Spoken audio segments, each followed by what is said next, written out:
নমস্কার, the news counter এর নিয়মিত বুলেটিনে আপনাদের আরো একবার সকলকে স্বাগত। আপনারা ইতিমধ্যে পশ্চিমবঙ্গ বিধানসভার যে বিশদ ফলাফল সেটা সকলেই জেনে গেছেন। মমতা বন্দ্যোপাধ্যায় এবং তার দল তৃণমূল কংগ্রেস প্রত্যাখ্যাত হয়েছেন পশ্চিমবঙ্গের মাটিতে। এই প্রথমবারের জন্য সরাসরি কোনো হিন্দুত্ববাদী দল তারা পশ্চিমবঙ্গে ক্ষমতায় এসেছেন। আপনারা যারা আমাদের এই ইউটিউব চ্যানেল দ্য নিউজ কাউন্টার.এস নিয়মিত দেখেন, তারা নিশ্চয়ই মনে রাখবেন যে আমরা একটা কথা বলেছিলাম, এবারের ভোটে কতগুলো নতুন জিনিস হয়তো ঘটবে। তার প্রথম বক্তব্য ছিল যে বিধানসভাতে কংগ্রেস, বাম এবং আইএসএফ এর প্রতিনিধিরা সম্ভবত এবার যেতে চলেছেন। 2021-এর বিধানসভা নির্বাচন ভারতবর্ষের স্বাধীনতার পর প্রথম বাম এবং কংগ্রেস শূন্য বিধানসভা হয়েছিল। উল্লেখযোগ্য আসন সংখ্যা না পেলেও শেষ পর্যন্ত যা ফলাফল, তাতে আইএসএফ এর একটি আসন বাদ দিলে, সেটি গতবারও ছিল, কংগ্রেস 2টি আসন পেয়েছে আর সিপিআইএম 1টি আসন পেয়েছে। আমরা আমাদের এই যে আলোচনা মূলত রাজনৈতিক সংবাদের উপরেই দ্য নিউজ কাউন্টার.এস আবর্তিত হয়। সেখানে মুর্শিদাবাদের প্রসঙ্গটা বহুবার এসেছিল নির্বাচনের সময় এবং তারপরে। এই যেটা ইন্টারেস্টিং, এই 3টে আসনে এসেছে মুর্শিদাবাদ, যেটা নিঃসন্দেহে সংখ্যালঘু প্রধান এলাকা। প্রায় 47% বেশি সেখানে সংখ্যালঘুরা থাকেন। এখন বিষয় যেটা, সেটা হচ্ছে যে এই জায়গা থেকে দ্বিতীয় যে সূত্রায়নের কথা আমরা বলেছিলাম, যে সংখ্যালঘু ভোট, বিশেষ করে বাঙালি সংখ্যালঘুরা এবার 2021-এর মতো আর ঢেলে মমতা বন্দ্যোপাধ্যায়কে দিচ্ছেন না, তারই প্রতিফলন এখানে দেখা গেছে। তবে গঙ্গার ওপার পর্যন্ত কম বেশি সংখ্যালঘু ভোট তৃণমূল কংগ্রেস ধরে রাখতে পেরেছে, না হলে মালদা এবং উত্তর দিনাজপুরে আরো বড় বিপর্যয় হতো। গঙ্গার এপারে মুর্শিদাবাদ থেকে নদিয়া হয়ে, উত্তর 24 পরগনা হয়ে হাওড়া এবং হুগলিতে কিন্তু সংখ্যালঘু ভোটে বাম, কংগ্রেস এবং আইএসএফ তারা থাবা বসাতে সমর্থ হয়েছে।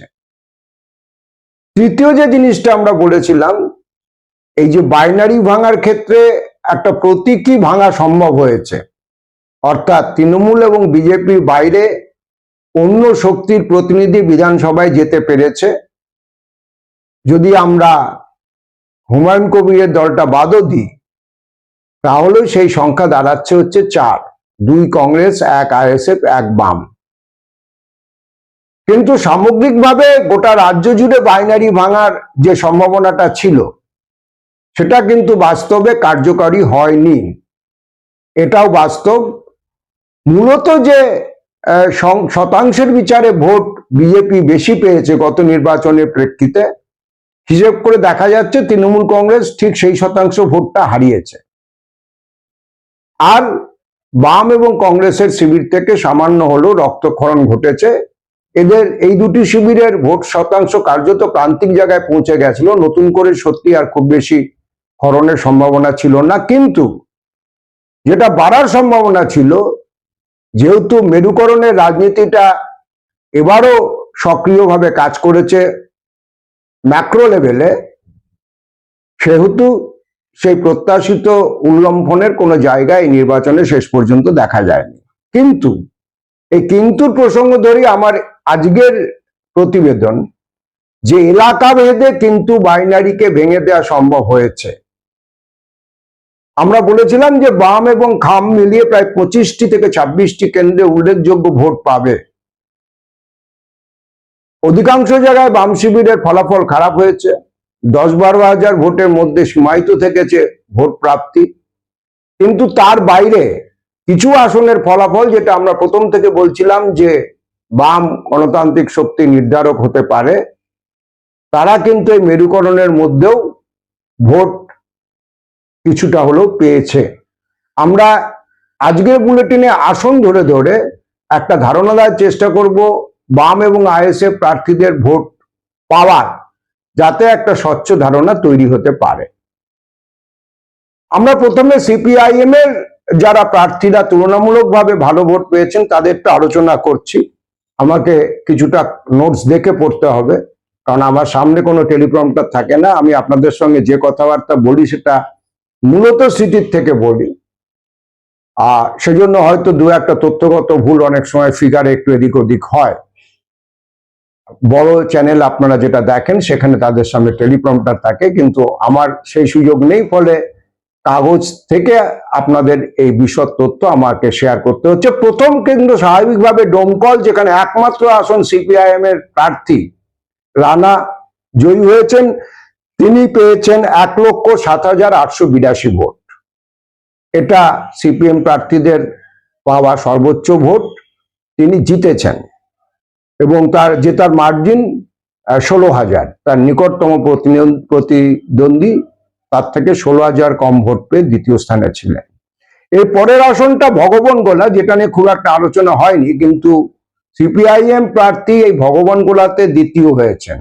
খুব কম আসনে সিপিআইএম প্রার্থীরা দ্বিতীয় হয়েছেন, যদিও তৃতীয় এবং দ্বিতীয়র মধ্যে ফারাক অনেক আসনে কম, কিন্তু অফিসিয়ালি দ্বিতীয় ফিগারে খুব একটা বেশি জায়গায় সিপিএম নেই। এই আসনটিতে আছে, এখানে ভগবানগোলা কেন্দ্রে মাহমুদুল হাসান পেয়েছেন 49,590 ভোট, মানে প্রায় 50,000 ভোটের কাছাকাছি। ওয়ান সেকেন্ড মুর্শিদাবাদ, যেখান থেকে প্রথম সিপিআইএম এই প্রবল মেরুকরণের মধ্যেও তার জমি কিছুটা হলেও পুনরুদ্ধার করবার কাজ শুরু করতে পেরেছে। তৃতীয় আসনটা হচ্ছে জলঙ্গি, যেটা আপনারা জানেন যে জলঙ্গি আসনটিতে কিন্তু সিপিআইএম অনেক রাউন্ড অব্দি এগিয়েছিল। আপনারা হয়তো টিভিতে দেখেছেন যে সিপিআইএম 2 বা বাম 2 অনেকক্ষণ দেখাচ্ছে। তার মূল কারণটা হচ্ছে ডোমকলের পাশাপাশি জলঙ্গি আসনটিতে সিপিআইএম প্রার্থীরা এগিয়েছিল, কিন্তু গণনা যত এগিয়েছে শেষের দিকে গিয়ে জলঙ্গির চূড়ান্ত লিডটা হাতছাড়া হয়ে গেল। সিপিআইএম এখানে দ্বিতীয় স্থান ধরে রাখতে শেষ পর্যন্ত সফল হয়েছে। সেই আসনটি হচ্ছে আইনুল আলী, 67,168 ভোট পেয়েছেন। 67,168 ভোট এখানে পেয়ে জলঙ্গিতে দ্বিতীয় হয়েছেন। তৃতীয় আসনটি যেহেতু অন্য জেলা হলেও আপনাদের অনেকের আগ্রহ আছে বলে আমি আগে বলছি, সেটা হচ্ছে করণদিঘি। করণদিঘিতে যে ক্যাম্পেইন এবং ইমপ্রেশন হাজী শাহাবুদ্দিন মাউন্ট করতে পেরেছিলেন, আমার ধারণা এবং সিপিএমেরও সম্ভবত ধারণা যে বুথ লেভেলে সাংগঠনিক দুর্বলতার কারণে, এবং আমি যেটা বলছি যে গঙ্গার ওপারটাতে তৃণমূল কংগ্রেস মূলত তার সংখ্যালঘু ভোটটা কিছুটা হলেও ধরে রাখতে পেরেছে, সেখানে শাহাবুদ্দিন 39,414, প্রায় 40,000-এর কাছাকাছি ভোট পেয়েছে। যদিও এখানে শেষ পর্যন্ত বিজেপি প্রার্থী জিতে গেছেন এবং তিনি পেয়েছেন 96,260 ভোট, আর 19,000 ভোট তার মধ্যে তফাৎ ছিল তৃণমূল কংগ্রেস প্রার্থীর সঙ্গে। না হলে এই কেন্দ্রেও সম্ভবত তৃণমূল কংগ্রেস প্রার্থী বেরিয়ে যেতে পারতেন, কিন্তু শেষ পর্যন্ত এখানে বিজেপি জয়ী হয়েছেন। আমি মুর্শিদাবাদেরই আরেকটি কেন্দ্রে ঢুকছি, যেখানে বিজেপি ভালো মাফ করবেন সিপিআইএম ভালো ফল করেছে। হরিহরপাড়া প্রার্থী জামির মোল্লা, এটা নিয়েও খুব একটা আলোচনা হয়নি, কিন্তু তিনি 30,059 ভোট পেয়ে তৃতীয় স্থানে রয়েছেন। আর একটা আসন যেটা আলোচনার অবশ্যই আলাদা করে দাবি রাখে, কালীগঞ্জ, যেখানে তামান্নার মা প্রার্থী হয়েছিলেন। গত উপনির্বাচনের দিন কংগ্রেস প্রার্থী হয়ে তারা কাজ করেছিলেন সিপিএম পরিবার। তৃণমূল কংগ্রেস আশ্রিত দুষ্কৃতীদের ছোড়া বোমায় মারা যান। তামিন্নার মাকে সিপিআইএম এবার কালীগঞ্জে প্রার্থী করেছিল, সাবিনা ইয়াসমিন। তিনি পেয়েছেন 22,806 ভোট, তৃতীয় স্থানে রয়েছেন। আমরা এবার যদি মুর্শিদাবাদ থেকে একটু এগিয়ে আমরা যদি চন্দননগর হুগলিতে ঢুকি, চন্দননগর খুব কম আলোচিত, কিন্তু চন্দননগরে মনীষ পান্ডা সিপিআইএম তৃতীয় স্থানে থাকলেও 22,660 ভোট পেতে সফল হয়েছেন। এবং এই হুগলিতে যেহেতু আমরা ঢুকেছি, একই সঙ্গে আমরা আলোচনা করে নেব, যেটা আপনারা অনেকেই স্বাভাবিকভাবে জানতে চাইবেন। উত্তরপাড়ার মীনাক্ষী মুখার্জিকে ঘিরে বামপন্থীদের অনেকটা প্রত্যাশা ছিল, চেষ্টাও হয়েছিল। মীনাক্ষী মুখার্জি শেষ পর্যন্ত তৃতীয় হয়েছেন, কিন্তু তিনি প্রায় 50,000 ভোট পেয়েছেন। 49,820 ভোট পেয়েছেন। যিনি জিতেছেন দীপাঞ্জন চক্রবর্তী, তিনি পেয়েছেন 80,000 ভোট। মীনাক্ষী 30,000 কম ভোট পেয়েছেন। হুগলিতে আর একটা মানে কম আলোচিত আসন, কিন্তু বাম প্রার্থী যেখানে ভালো করেছেন, সেটা হচ্ছে পান্ডুয়ায় আমজাদ আলী শেখ, তিনি পেয়েছেন 25,557 ভোট, এবং সেখানে তৃণমূল প্রার্থী দ্বিতীয় হয়েছেন। বিজেপি প্রার্থী 5,228 ভোটে জয়ী হয়েছেন। কিন্তু পান্ডুয়াতেও আর একটা জিনিস প্রমাণিত হচ্ছে, যে সংখ্যালঘু যে ভোটের কথা আমরা বলছিলাম, যে সিপিএম কিছুটা হলেও তৃণমূল কংগ্রেসের কাছ থেকে ছিনিয়ে আনতে পেরেছে, কারণ বিজেপি সংখ্যালঘু ভোট প্রায় একদমই পায়নি। তার অন্যতম প্রমাণ সিপিআইএম প্রার্থী আমজাদ আলী শেখ, তিনি 25,557টা ভোট পেয়েছেন পান্ডুয়া, এই প্রবল মেরুকরণের মধ্যেও। হাওড়াতে তৃণমূল সিপিএম কোথাও ভালো করবে এরকম কোনো আলোচনাতেই কোথাও ছিল না, কিন্তু সাঁকরাইল আসনটিতে সমীর মল্লিক, তিনি সিপিআইএম প্রার্থী হিসেবে 30,000 ভোট পেয়েছেন। আমি একটা জিনিস আপনাদের মনে করিয়ে দিচ্ছি, অধিকাংশ জায়গায় বাম প্রার্থীদের ভোট ওই 12, 15, 10-এর মধ্যে ঘোরাফেরা করেছে। তো সেই রকম একটা পরিস্থিতিতে, যেখানে ভোটাররা মূলত ভোট দিয়েছেন হয় বিজেপিকে নয় তৃণমূলকে, সেখানে এই ফাইন্ডিংস গুলো খুব গুরুত্বপূর্ণ। অর্থাৎ আমি প্রথমে যে কথাটা বলে নিয়েছি, যে এলাকাগত বাইনারি ভাঙা কোথাও কোথাও সম্ভব হয়েছে, সামগ্রিকভাবে ম্যাক্রো স্কেলে না হলেও, এগুলো তার নিদর্শন বলে আমার মনে হয়েছে। সুতরাং আমি আপনাদের সঙ্গে এই পার্টিকুলার জায়গাগুলো শেয়ার করছি। এরপরে তেহট্ট, এই আসনটা নিয়েও খুব একটা আলোচনা হয়নি, একদম প্রান্তিক নদিয়ার উত্তর প্রান্তের আসন।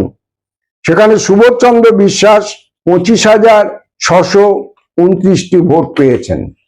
তেহট্টের মতো আসন, যেটা অনেকটা নমশূদ্র প্রভাবিত, সংখ্যালঘু ভোটও সেখানে আছে, সেখানে এই ভোটটা গুরুত্বপূর্ণ। শিল্পাঞ্চলের মধ্যে দুর্গাপুর পূর্ব, এখানে একটু আরো বেশি ভালো হওয়ার কথা ছিল, তা প্রায় 19,000 ভোট এসেছে এখানে। তৃতীয় স্থানে রয়েছেন দুর্গাপুরের পূর্ব কেন্দ্রে সিপিআইএম প্রার্থী সীমন্ত চ্যাটার্জি। আমরা আর একটা আসন যেটা বলতে আমি মিস করে গেছি, হাওড়ার আমতাতে সিপিআইএম প্রার্থী থার্ড হয়েছেন। এখানে জসিমউদ্দিন মল্লিক, তিনি 23,193। আমতায় সিপিআইএম প্রার্থী পেয়েছেন 23,193 ভোটে, এখানে জসিমউদ্দিন রয়েছেন। টিএমসি এখানে 4,445 ভোটের ব্যবধানে বিজেপির কাছে হেরে গেছে। অর্থাৎ এখানেও বলা বাহুল্য সিপিআইএম প্রার্থী নির্ধারক ভূমিকা থেকেছেন। বাঁকুড়ার বড়জোড়া, এইটা নিয়ে অনেক আলোচনা হয়েছিল, যদিও ফলাফলে সেরকম তার প্রতিফলন দেখা যায়নি। এখানে 14,868টা ভোট পেয়েছেন। আমি কলকাতা ঘেঁষা দুটো কেন্দ্রে যাব, তার মধ্যে একটা হচ্ছে বেহালা পশ্চিম, যেখানে নিহার ভক্ত, তিনি পেয়েছেন 30,676টি ভোট। বেহালা পশ্চিম কেন্দ্র, যেখানে রত্না চ্যাটার্জি, আমাদের শোভন চ্যাটার্জির স্ত্রী রত্না চ্যাটার্জি পরাজিত হয়েছেন তৃণমূল প্রার্থী হিসেবে, প্রাক্তন বিধায়ক, যিনি আগে বেহালা পূর্ব কেন্দ্রটাতে ছিলেন, সেখান থেকে তিনি এই কেন্দ্রে এসেছেন, এবং তার প্রাপ্ত ভোটের সংখ্যা 30,676। বেহালা পশ্চিম, এটা একটা অন্যতম উল্লেখযোগ্য। স্বরূপনগর আসনটা, এটা হচ্ছে উত্তর 24 পরগনায়। আইএসএফ এর সমর্থন এখানে কিছুটা কাজ করেছে বলে আমার মনে হচ্ছে। বিশ্বজিৎ মন্ডল সিপিআইএম প্রার্থী, তৃতীয় স্থান, কিন্তু তিনি পেয়েছেন প্রায় 40,000-এর কাছাকাছি ভোট, 38,409। কেন্দ্রের নাম হচ্ছে স্বরূপনগর। আর বাকি যে আসনগুলোর মধ্যে আলোচনায় অবশ্যই আসবে, সেটা হচ্ছে দমদম উত্তর, দীপশিতা। প্রত্যাশা অনেকটা ছিল, কিন্তু সেই অনুযায়ী ফলাফল আসেনি। দীপশিতার ভোটে প্রাপ্ত সংখ্যা 48,428।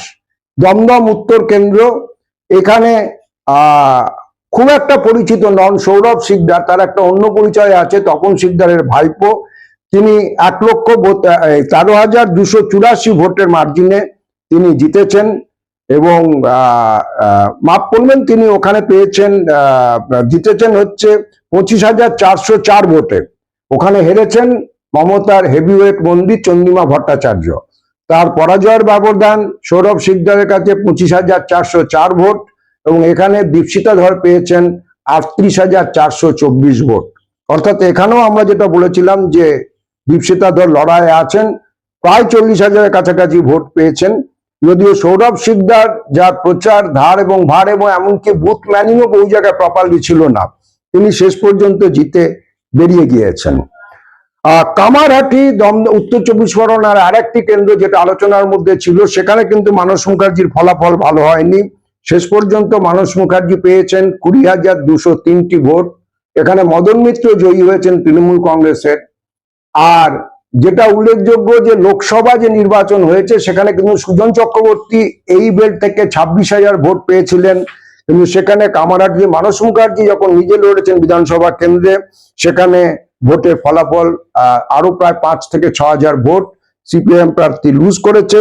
দমদম কেন্দ্রে যেখানে শিক্ষামন্ত্রী ব্রাত্য বসু প্রায় 25,000 ভোটে পরাজিত হয়েছেন বিজেপির কাছে, সেখানে সিপিএম প্রার্থী তৃতীয় স্থানে রয়েছেন দমদমের ময়ূক বিশ্বাস। ময়ূক বিশ্বাস পেয়েছেন 20,576টি ভোট। আমি একটা গুরুত্বপূর্ণ কেন্দ্র মিস করে গেছি মুর্শিদাবাদে, দ্যাট ইজ খড়গ্রাম। খড়গ্রাম নিয়েও আলোচনা ছিল, খড়গ্রাম নিয়েও সম্ভাবনা ছিল। সেখানে ধ্রুবজ্যোতি সাহা জেতেননি, কিন্তু তিনি 41,944টি ভোট পেতে সমর্থ হয়েছেন। খড়গ্রামে তরুণ প্রার্থী সিপিআইএম এর ধ্রুবজ্যোতি সাহার প্রাপ্ত ভোটের সংখ্যা 41,944। আমি আপনাদের সঙ্গে সিপিআইএম এর যেখানে উল্লেখযোগ্য ফলাফল হয়েছে সেগুলো প্রত্যেক কটাই আলোচনা করেছি। চণ্ডীতলাটা মেনশন করা হয়নি, এটা আর একটা গুরুত্বপূর্ণ কেন্দ্র, যদিও সেভাবে আলোচনায় ছিল না। এখানে সিপিআইএম প্রার্থী থার্ড হলো 25,438টি ভোট পেতে এখানে তিনি সফল হয়েছেন। আমি এরপরে আইএসএফ এর যে কেন্দ্রগুলো নিয়ে আমরা কথা বলেছিলাম আমাদের প্রাক নির্বাচনী সমীক্ষা সময়, এবং আমি বলেছিলাম যে আইএসএফ এখানে ভালো ভোট পেতে চলেছে, দেয়ার প্রেজেন্স উইল বি ফেল্ট। সেই কেন্দ্রগুলো নিয়ে আমরা খুব দ্রুত একবার আলোচনা করে নিতে চাইছি। বলা বাহুল্য প্রথমে ভাঙড়ের নৌসাদ জিতেছেন প্রায় 3,200 ভোটের মার্জিনে। উনি ওখানে শওকতকে পরাজিত করেছেন। ভাঙড়ে নৌসাদের প্রাপ্ত ভোটের সংখ্যা 1,26,555। নৌসাদ 1,26,555টি ভোটে শেষ পর্যন্ত 3,200 ভোটের মার্জিনে খুব শক্তিশালী প্রতিপক্ষ শওকতকে তিনি পরাজিত করেছেন। এবং দেগঙ্গা আর একটা আসন যেখানে আইএসএফ সেকেন্ড এসেছে, ভালো ফলাফল হয়েছে, সেখানে মাফিজুল হক পেয়েছেন 83,296। অর্থাৎ মোটামুটি 60,000-এর উপরে না উঠলে সেকেন্ড পজিশন আসছে না পশ্চিমবঙ্গের আমরা যা চেহারাটা দেখতে পাচ্ছি।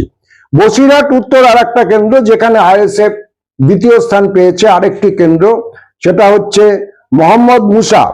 তিনিও প্রায় 60,000-এর কাছাকাছি ভোট পেয়েছেন। 58,233 এই ভোট পেয়েছেন বাম সমর্থিত আইএসএফ প্রার্থী মোহাম্মদ মুসা বসিরহাট উত্তর কেন্দ্রে। আমরা এটাও বলেছিলাম বসিরহাট উত্তর কেন্দ্রে বাম খাম জোটের প্রার্থী রীতিমতো লড়াইতে রয়েছেন। আমি হারোয়াতে চলে যাব। হারোয়াতেও আইএসএফ সেকেন্ড পজিশনে এসেছে, বাম সমর্থিত আইএসএফ প্রার্থী। হারোয়া বামপন্থীদের পুরনো আন্দোলনের অনেকটা জায়গা। সেখানে পিয়ারুল ইসলাম আইএসএফ প্রার্থী পেয়েছেন, দ্বিতীয় হয়েছেন 68,250। আমি বলছিলাম অন্তত 60,000-এর আশেপাশে বা তার উপরে না গেলে দ্বিতীয় স্থানে আসা সম্ভব হচ্ছে না। সেখানে হারোয়াতে পিয়ারুল ইসলাম পেয়েছেন 68,250। আমডাঙ্গা আর একটা আসন যেখানে বিশ্বজিৎ মাইতি, উনি তৃতীয় হয়েছেন, কিন্তু তুমুলভাবে লড়াইতে ছিলেন। সংখ্যালঘু প্রধান এলাকা হলেও আইএসএফ এখানে অসংখ্যালঘু প্রার্থী দেওয়ার সাহস দেখিয়েছিল এবং উল্টো দিকে ছিল পীরজাদা কাসেম টিএমসি প্রার্থী। আপনারা জানেন সংখ্যালঘুদের কাছে টিএমসি প্রার্থীদের মধ্যে পীরবাড়ির পীরজাদাদের একটা আলাদা মর্যাদা আছে। কাসেম শেষ পর্যন্ত 81,670টি ভোট পেয়েছেন, কিন্তু আমডাঙ্গা বিশ্বজিৎ মাইতি যে আইএসএফ প্রার্থী তিনি পেয়েছেন 86,100 81টি আসন। অর্থাৎ আমরা যে কথাটা বলছিলাম যে সংখ্যালঘু ভোট এবার একচেটিয়া তৃণমূলের পক্ষে গেছে, বা আইএসএফ কেবলমাত্র ভাঙড়ে সীমাবদ্ধতার প্রভাবের এলাকা সেটা নয়, বাম আইএসএফ জুটি, বাম খাম জোট উত্তর 24 পরগনা এবং দক্ষিণ 24 পরগনার বিভিন্ন কেন্দ্রে কিন্তু উল্লেখযোগ্য ছাপ ফেলেছে। বাদুড়িয়া কেন্দ্র আরেকটি কেন্দ্র যেটা আইএসএফ ভালো ফল করেছে অনেকটাই। কুতুবুদ্দিন ফতে তিনি তৃতীয় পজিশনে থাকলেও ভোট পেয়েছেন 49,700, অর্থাৎ প্রায় 50,000-এর কাছাকাছি। মুর্শিদাবাদের যে কেন্দ্রটি সেটা উল্লেখ করা উচিত, সাগরদিঘি, যেখানে এসডিপিআই প্রার্থী আইএসএফ এর সমর্থিত হয়ে দাঁড়িয়েছিল মাসিউর রহমান, তিনি পেয়েছেন 42,495। এবং চাপড়া কেন্দ্র, সেখানে জাকির হোসেন তৃতীয় হয়েছেন, কিন্তু তিনিও প্রায় 40,000-এর কাছাকাছি ভোট পেয়েছেন, 38,437টি ভোট তিনি পেয়েছেন। এবং ক্যানিং পূর্বে আরাবুলে পারফরমেন্স কিন্তু ভালো হয়নি, সম্ভবত মানুষ তার অতীতের কাজকর্ম মনে রেখে আইএসএফ প্রার্থী হলেও সেভাবে সমর্থন করেননি। আরাবুলের ওখানে পেয়েছেন 56,773টা ভোট, কিন্তু ওখানে ভোটের সংখ্যা অনেক বেশি, 91,000 ভোট পেয়েছেন ওখানকার যিনি জয়ী হয়েছেন সেই তৃণমূল কংগ্রেসের প্রার্থী। সুতরাং আপনাদের সঙ্গে আমি মোটামুটি একটা যে 25টা কেন্দ্রকে আমরা চিহ্নিত করেছিলাম যেখানে যেখানে বাম খাম জোট লড়াইতে আছে, আমরা তার একটা আউটকাম কোন জায়গায় দাঁড়িয়েছে সেটা আপনাদের সঙ্গে শেয়ার করলাম। সিপিআইএম একটি আসন জিতেছে, 2টি আসনে দ্বিতীয় হয়েছে, সবগুলো সংখ্যালঘু অধ্যুষিত এলাকায়। অন্যান্য যেগুলোতে ভালো ফল করেছে, অর্থাৎ 20 থেকে 50,000 বা তার বেশি, 60,000-এর কাছাকাছি, সেগুলো আমরা আপনাদের সঙ্গে আলোচনা করলাম। আইএসএফ আপনারা দেখলেন যে অন্তত 2টি কেন্দ্রে দ্বিতীয় হয়েছে, একটি কেন্দ্রে বিজয়ী হয়েছে, এবং অন্যান্য বহু কেন্দ্রে 40,000 30,000-এর মতো ভোট টানতে পেরেছে। সামগ্রিকভাবে এইটা ছবি। এর পলিটিক্যাল টেকার হচ্ছে এটাই, যেখানে সামগ্রিকভাবে গোটা রাজ্যে বাইপোলারিটিকে ভাঙা যায়নি, বাইনারিকেও ভাঙা সম্ভব হয়নি। সেখানে যেখানে যেখানে মানুষের কাছে ন্যারেশন পৌঁছানো গেছে, সংগঠন ধরে রাখা গেছে, এবং মানুষ মনে করেছে যে হ্যাঁ এখানে ওদের ভোট দেওয়া যেতে পারে, সেই সমস্ত জায়গায় কিন্তু এলাকাগতভাবে একটা বাইনারি ভাঙা সম্ভব হয়েছে। আর এর উল্টো দিকে যেটা টেকঅ্যাওয়ে, পলিটিক্যাল টেকঅ্যাওয়ে, আমি এটা ইতিবাচক টেকঅ্যাওয়ে বলছি, নেতিবাচক টেকঅ্যাওয়েটা এটা পরিষ্কার, যদি সংগঠন থাকেও তাহলেও যদি গ্র্যান্ড ন্যারেটিভ, যে ন্যারেটিভের উপর দাঁড়িয়ে ভোট হয়েছে, যেমন এই নির্বাচনে এটা পরিষ্কার বিজেপি এটা মানুষকে কনভিন্স করতে সমর্থ হয়েছে যে মমতাকে সরাতে আমরাই পারবো, এবং যে জনতার ওই 5টা শব্দ মূল বক্তব্যের কনফাইন্ড হয়েছিল, কনসেন্ট্রেট করেছিল যে এদের আর নেওয়া যাচ্ছে না, তারা অধিকাংশ জায়গাতে শেষ পর্যন্ত নিঃসন্দেহে বিজেপিকে বেছে নিয়েছে। সেটা আপনার পছন্দ হতে পারে, অপছন্দ হতে পারে। এবং আমি যেটা বললাম যে অনেকে বারবার বলছেন বা অতীতেও বলেছেন, বামপন্থী মহলেও কেউ কেউ বলেছেন যে বুথ স্তরে সংগঠন না থাকলে কিছু হবে না। এই নির্বাচনের পলিটিক্যাল টেকঅ্যাওয়ে একটা জিনিস খুব পরিষ্কার, আমি উল্টো দিকে টেকঅ্যাওয়েটা আবার বলছি, যে কেবলমাত্র বুথ স্তরে সংগঠন থাকলেও যে কিছু করা যাবে তার কোনো মানে নেই। কারণ বিজেপির বহু জায়গায় বুথ স্তরে সংগঠন ছিল না, বুথে লোক ছিল না, পোলিং এজেন্ট বহু জায়গায় দিতে পারেনি। তারপরেও আমরা দেখছি সেই সমস্ত কেন্দ্র থেকে বিজেপি প্রার্থীরা জিতে এসেছেন, এবং এমন লোকজন জিতেছেন যারা সে সমস্ত ব্যক্তিত্ব ধারে এবং ভারে কোথাওই বামপন্থী প্রার্থীদের ধারে কাছে ছিলেন না। তা সত্ত্বেও তারা কেবলমাত্র প্রতীকের জোরে জিতে এসেছিলেন। সুতরাং ন্যারেটিভ একটা সেট হয়ে গেছিল, যতক্ষণ না বিকল্প এজেন্ডার উপর দাঁড়িয়ে, যে এজেন্ডার কথাটা বামপন্থীরা বারবার বলার চেষ্টা করছেন যে রুটি রুজি হক, সেটাকে যতক্ষণ না পর্যন্ত মানুষের কাছে কনভিন্সিং জায়গায় নিয়ে যেতে পারা সম্ভব হচ্ছে, ততক্ষণ পর্যন্ত এই অধিকাংশ জায়গা জুড়ে খেলা এইটা সম্ভব হবে না। এবং গোটা মাঠ জুড়ে যদি খেলা সম্ভব না হয় তাহলে পরে কোনোভাবেই মাঝ মাঠেরও দখল নেওয়া সম্ভব হবে না, গোল পোস্ট কিন্তু অনেকটা অধরা থেকে যাবে। সুতরাং পলিটিক্যাল টেক অ্যাওয়ে বলতে যদি আমাকে জিজ্ঞেস করেন, আমার সাধারণ বোধ বুদ্ধিতে এইটা বলছে। আমাদের theNewsCounter.s এর কমেন্ট বক্স সবসময় খোলা থাকে, আপনারা আপনাদের মতামত জানাতে পারেন। আপনাদের প্রতিটি মতামত আমাদের ঋদ্ধ করে। চেষ্টা করবেন এই ক্রান্তিকালে ভালো থাকবার। দেখা হবে পরবর্তী এপিসোডে।